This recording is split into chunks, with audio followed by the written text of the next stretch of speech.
and it's about Star Trek. That's a topic I don't broach very much on this show. I'm more of a Star Wars fan these days. When I was growing up as a young kid, I did like Next Generation, and I was a fan of these Star Trek movies. The Generations in the movie, which blended Kirk and obviously Picard. I was a fan of Star Trek growing up, but I lost my way. And then we had JJ doing what JJ, wow, too many J's. What he does best, coming in and revamping a flailing franchise, if that's even the correct word. And he done it with obviously the likes of Chris Pine, Zachary Quinto, Simon Pegg, the other guy from Dread, Carol Urban.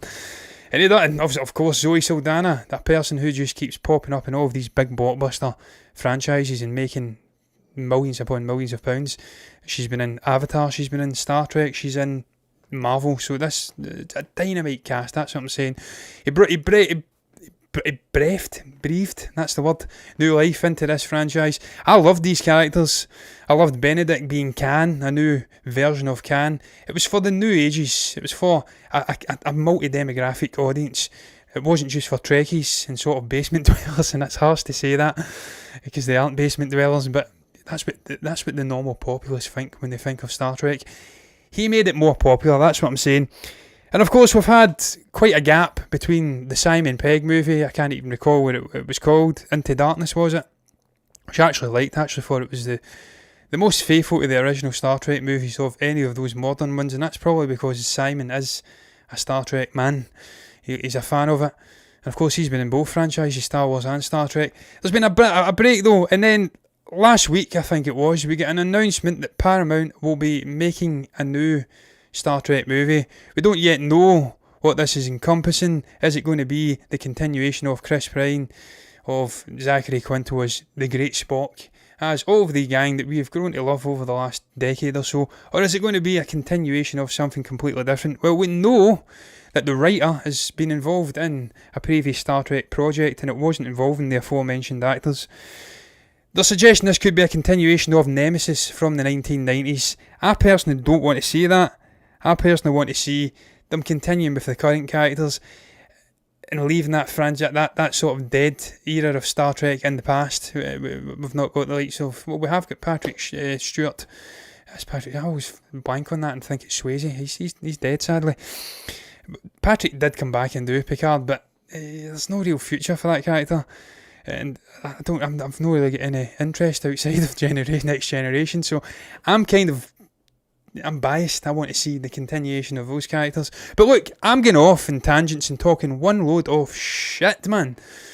Zachary has been out speaking, and he's had this to say. I was actually going to use the other article, but it's absolutely fine. I'll use this one. Is this the article I've got in front of me? It is, on my iPad. The nature of my setup is that I've got a camera, a mirrorless Sony camera right in front of me, parked right in front of the monitor that I'm reading the quote off of, so I can't read it.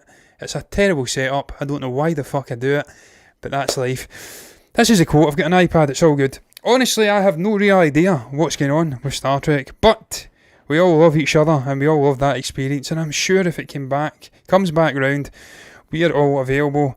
I'm sure we'd be happy to jump back on board. No pun intended.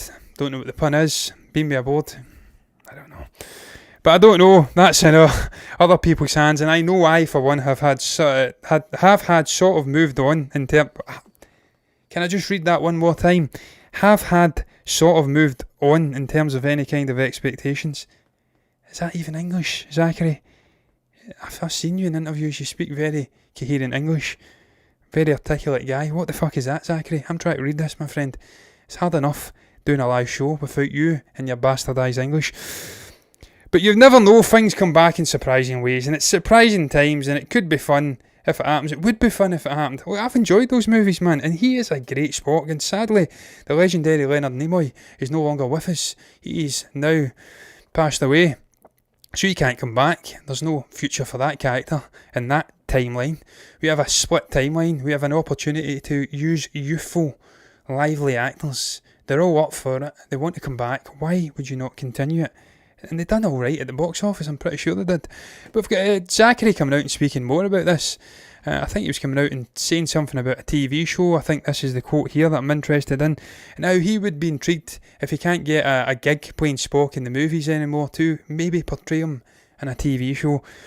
And look, I always loved Spock. I love Leonard Nimoy. I loved DeForest Kelly as well as Bones McCoy.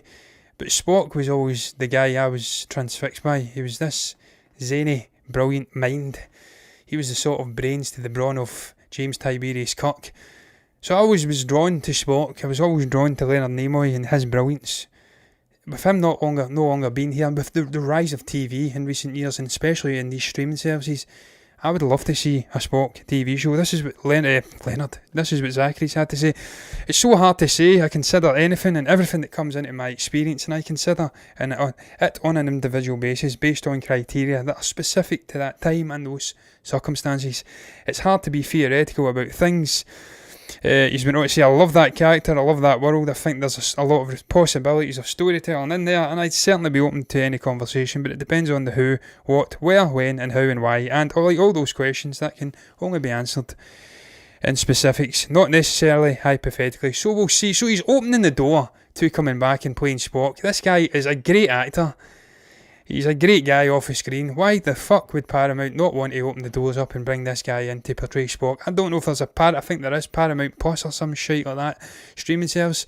Why would you not make a Spock TV show with this guy, man? Why would you not continue the movies with all of those actors? Chris Pine is a great actor. Simon Pegg is a great actor. Carol Urban, great actor. Zoe Saldana, great actor. And Zachary Quinto, great actor. They're all relatively young. They've got at least a decade left playing these characters. Why are you pissing their prime up against a wall like George Lucas done in the 1990s and 80s with Mark Hamill, Harrison Ford and Carrie Fisher on Star Wars? He pissed it up against a wall. We get the sequel trilogy. It was terrible. You're doing the same here with Star Trek, and now you're going to have to make a whole other timeline, a whole other universe with Star Trek. Different characters, different actors.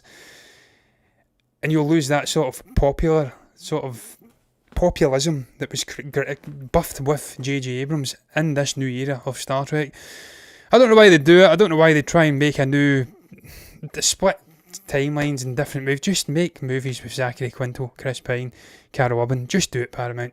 That's what I'm saying. That's why I'm speaking about it. And if not, give us Zachary in a movie. I'll be happy either way if you do that.